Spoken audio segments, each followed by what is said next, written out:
Thank you Nandakumar for your comment. நல்லா சொன்ன நீ, அதுக்கு ஒரு கொட்டேஷன்லாம் கொடுத்த. இந்த நந்தகுமார்ங்கிறவர் போன என்னோட வீடியோல கமெண்ட் போட்டிருந்தவர், வி ஹேவ் அதாவது நாங்கள் எங்களோட ஃப்ரெண்ட்ஷிப் எவ்வளோ வருஷம் பழசு அப்படின்னாக்க 80 ஆகஸ்ட் 45 வருஷம் முடிஞ்சு போச்சு. அடுத்ததாக ஒன்று ஆரம்பிக்க போறேன் நிச்சயமா, மலரும் நினைவுகள்னுட்டு. அதில் இதை பற்றி நிறைய பேசுவோம். அவன் அழகாக சொல்லியிருந்தான், இந்த சின்ன சின்ன விதைகள்ல இருந்தா பெரிய பெரிய மரங்கள் உருவாகிறது அப்படின்ட்டு. அதெல்லாம் சரிதான். ஆனா என்ன அப்படின்னாக்க, வயசாக ஆக கொஞ்சம் கொஞ்சமா நம்மளுடைய இந்த ரேஷனல் மைண்ட் செட் குறைஞ்சி கொஞ்சம் இமோஷனல் ஆயிடுறோமோ அப்படின்னு தோன்றது.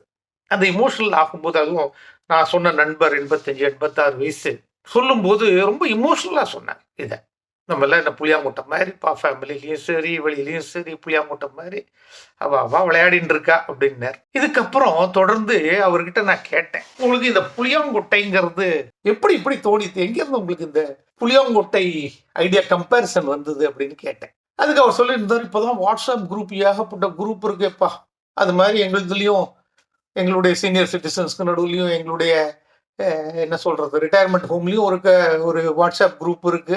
அதுல ஒரு சீனியர் சிட்டிசன் இப்போ ஒரு ஒரு பிரேக் எடுத்துட்டு அவர் குழந்தைகளுக்கு போயிருக்கார், ஆஸ்திரேலியாவுக்கு போயிருக்கார். அவரை பத்தி கிண்டலா யாரோ ஒருத்தர் கமெண்ட் போட்டா, அவர் ஏதோ போட்டதுக்கு பதில் சொல்ல தெரியாம, நீங்க ஆஸ்திரேலியன் காஃபியை குடிச்சுட்டு தேசி காஃபியோட கலந்து குடிச்சுட்டு நீங்க பாட்டுக்கு நிம்மதியா இருங்கோ அப்படின்னுட்டு. அதுக்கு இன்னொருத்தர் அவரோட நண்பர், அவருக்கு அதை பொறுக்க முடியல, என்ன ஆஸ்திரேலியன் காஃபி கிண்டல், என்ன நக்கல், எதுக்கு இந்த வயசுல எதுக்கு நக்கல் அப்படின்னுட்டு அவர் போட்டார்.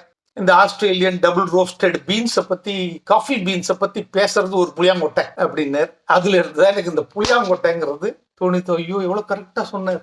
அவன் மட்டும் இல்ல, நம்ம எல்லாருமே புளியாங்கொட்டை தானோ.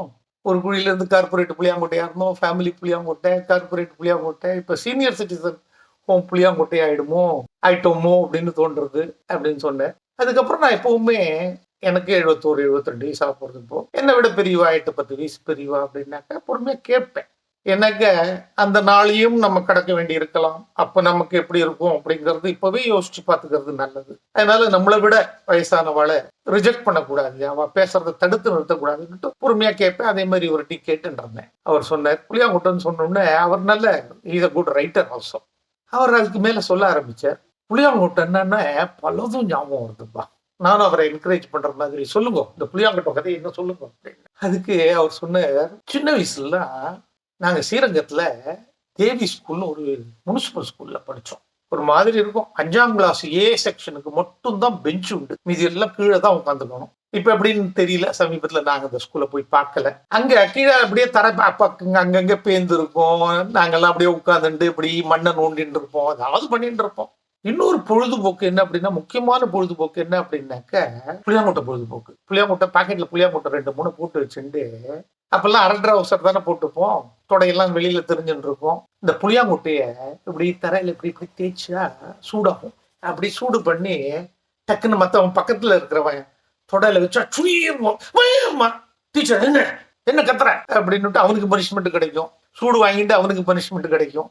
இது மாதிரிதான் இந்த புளியாங்குட்டைய பாக்கெட்ல போட்டுட்டு இந்த சூடு வைக்கிறத வயசான காலத்துல கூடப்பா 75 வயசு 80 வயசு கூட மறக்கலப்பா சில பேர் அப்படின்னு. கதை ரொம்ப இன்ட்ரெஸ்டிங்கா போறதே அப்படின்ட்டு கேட்டேன். புரியல சார், சொல்லுங்க, என்ன ரொம்ப இன்ட்ரெஸ்டிங்கா இருக்கு நீங்க சொல்றது, இந்த புளியாங்குட்டை சூடு வைக்கிறது கதை ரொம்ப இன்ட்ரெஸ்டிங்கா இருக்கு, இன்னும் சொல்லுங்க அப்படின்னு. இப்படிதான்ப்பா சில பேர் காலம்புற வாக்கிங் போலான்னு கிளம்பினா, சில பேர் இந்த பாக்கெட்ல புளியாங்குட்டையை கொண்டு சுத்திட்டு இருப்பான், எதையாவது கிளப்புவான். நேத்திக்கு உங்க ஆத்துக்கு அவ வந்திருந்தாளாமே, கிட்டத்தட்ட 1 மணி நேரம் 1.5 மணி நேரம் உட்கார்ந்து இருந்தாளாமே, என்ன ஏதாவது பிரச்சனையா, இப்படிதான் ஆரம்பிப்பா. என்னத்த சொல்றது, இதுக்குன்னு சில பேர் இருப்பா அக்கம் பக்கத்துல எதிர்த்த வீட்டுல டைம் கீப்பர் மாதிரி, யார் இன்னொரு ஆத்துக்கு எப்போ வரா எப்போ போறா அப்படின்னு ஸ்டாப் கிளாக்க வச்சு பார்த்துட்டு இருப்பா. உடனே ராத்திரியே போன் பண்ணி சொல்லிடுவா போல இருக்கு, இவா வந்தா இங்க இத்தனை நாள் இருந்தா அப்படின்னுட்டு. காலங்காத்தால அதே மாதிரிதான்ப்பா நமக்கு இந்த புளியாங்குட்டையை தேய்ச்சி சூடு வைப்பான் பாரு சின்ன வயசுல, அதே மாதிரிதான் சொல்லிடுவோம் அப்படின்னு. இந்த புளியாங்குட்டை கதை இன்னும் ரொம்ப இன்ட்ரெஸ்டிங்கா போறது, இன்னும் நிறைய பேசுவோம் புளியாங்குட்டையை பத்தி. இதுதான் இந்த புளியாங்குட்டை சூடு வைக்கிற புளியாங்குட்டை இருக்கு பத்தியா, இதுதான் இன்னும் கொஞ்ச நாள் வச்சுன்னா வெல்ஃபேர் புளியாங்குட்டை ஆயிடும். எப்படி ஆகுங்கிறத அடுத்த பதிப்பில் பார்ப்போம். Thank you, see you again.